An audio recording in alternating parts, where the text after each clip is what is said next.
ফাতেমা রে, ও ফাতেমা, আমি তোমার কাছে একটা খবর জানাইতে চাই। ও আব্বাজান, আপনি কি খবর জানাইবেন? আপনার কাছে জানতে চাই। মাইয়ারা তো বাবারে বেশি ভালোবাসে, ছেলেরা মারে বেশি ভালোবাসে। ফাতেমা চোখের পানি ছেড়ে কয়, বাবা, ও বাবা, আপনি কি বলবেন বলেন না রে আব্বা। এতদিন হয়ে গেছে, আপনি তো আমার কোনো কথাও বলেন না। অসুস্থ অবস্থায় আপনি আপনার হুজরা মুবারকের মধ্যে শুয়ে থাকেন।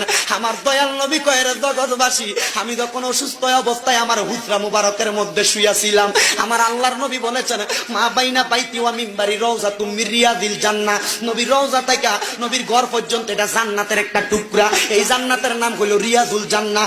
আমার দয়াল নবী কয়, এই উম্মতের দলেরা, আমি নামাজ যখন পড়তো মদিনার ভিতরে মানুষেরা, আমি আমার ঘর মুবারকের মধ্যে শুয়েছিলাম। শুয়ে থাকা অবস্থায় আমি জানালার পর্দাটা সরাইয়া দেখি আমার আবু বকর ইমামতি করে রে। আমি নবী চোখের পানিগুলা পালায়া কই, ফাতেমা রে, আমি নবী তো এই ইসলামটার লাগা কষ্ট করছিলাম, দেখছুনি নামাজের সময় হইয়া গেছে রে। আমার মুসল্লিরা আমি নবীর অপেক্ষা না কইরা সময় চলে যায়, তারা নামাজ পড়তাছে।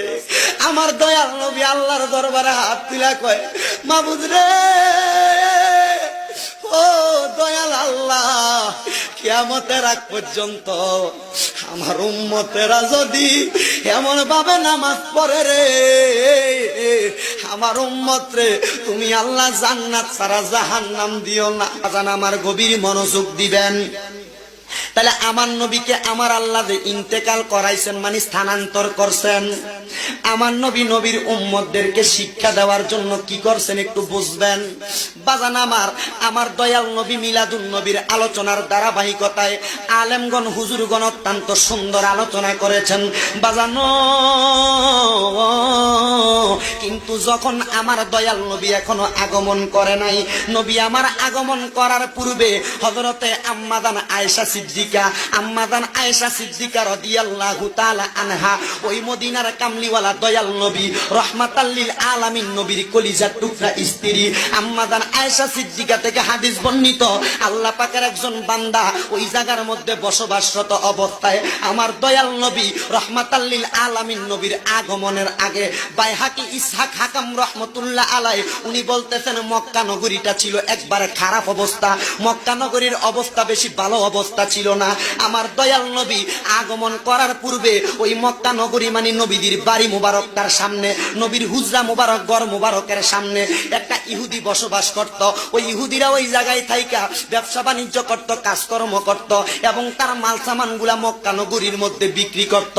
ওই ইহুদির একটা কাজ ছিল, ইহুদিটা মানুষের হাত দেইকা, মানুষের চেহারা দেইকা অনেক কিছু বলতে পারতেন। ওই ইহুদিটা যখন বলতে পারতেন, ইহুদিটা একটা অভ্যাস ছিল, সে বেশি বেশি তাওরাত কিতাব তেলাওয়াত করতেন। কি কিতাব? জোরে কর না, কি কিতাব? 4টা কিতাব, তাওরাত, জাবুর, ইনজিল, কোরআন। এই কোরআন আমার নবীর উপরে আল্লাহ নাজিল করেছেন। ইহুদির অভ্যাস ছিল, ইহুদিটা তাওরাত কিতাব পড়তেন।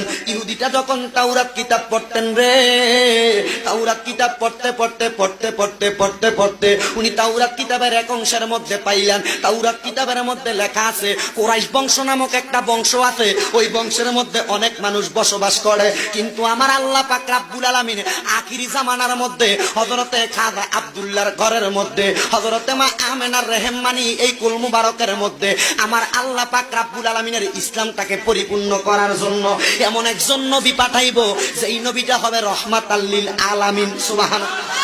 আমার মদিনার কামলিওয়ালা দয়াল নবী রাহমাতাল লিল আলামিন নবী এখনো পর্যন্ত আগমন